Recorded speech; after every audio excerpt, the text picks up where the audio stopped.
नमस्कार, सत्यदर्शन न्यूज मध्ये आपले स्वागत आहे। मी पायल शहा। एक नजर टाकूया आजच्या ठळक घडामोडीवर। अजितदादांना भेटून आल्यानंतर धनंजय मुंडे यांची पहिली प्रतिक्रिया। सरपंच संतोष देशमुख हत्या प्रकरणात विरोधकांकडून मंत्री धनंजय मुंडे यांच्या राजीनाम्याची मागणी सर्वपक्षीय नेत्यांकडून करण्यात येत आहे। सर्वपक्षीय नेत्यांचे शिष्टमंडळ यांनी राज्यपालांची भेट घेऊन धनंजय मुंडे यांचा राजीनामा घ्यावा अशा मागणीचे निवेदन दिले। त्यानंतर धनंजय मुंडे यांनी तडकाफडकी अजित पवारांची भेट घेतली। तब्बल 1 तास ही भेट झाली। त्यामुळे या भेटीत नेमकं काय बोलणं झालं यावर खुद्द बैठकीनंतर बाहेर आल्यानंतर धनंजय मुंडे यांनी पत्रकारांना सांगितलं। एक सांगतो, खरं सांगू का मी आज स्पष्टपणाने सांगतो की पोलीस यंत्रणा ज्या विरोधी सर्वच लोकांनी अधिवेशनात मागणी केली होती की अशा पद्धतीची चौकशी नेमली पाहिजे, आदरणीय मुख्यमंत्र्यांनी त्या सर्व चौकशा नेमलेल्या आहेत।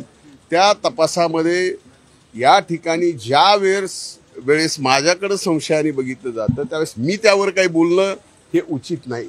एक आणि अतिशय व्यवस्थित तपास त्या ठिकाणी चालू आहे, तर तपास पूर्ण होऊ द्या। तपासानंतर ज्या काही गोष्टी समोर येतील त्या ठिकाणी आपल्यापासून हे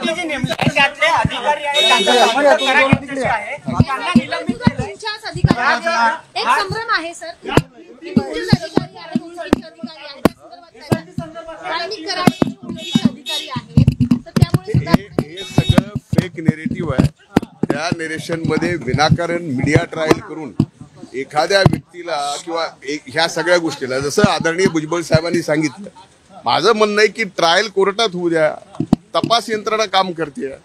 आपणच या ठिकाणी सर्व नाही ते मला माहित नाही। बरं, हे आपल्याला हे पटतं का? या बाबतीमध्ये आपल्याला तरी हे पटतं का? मला ते अधिकाऱ्याला निलंबित केलंय का नाही केलं हे मला माहित नाही, मला अधिकारच माहिती नाही।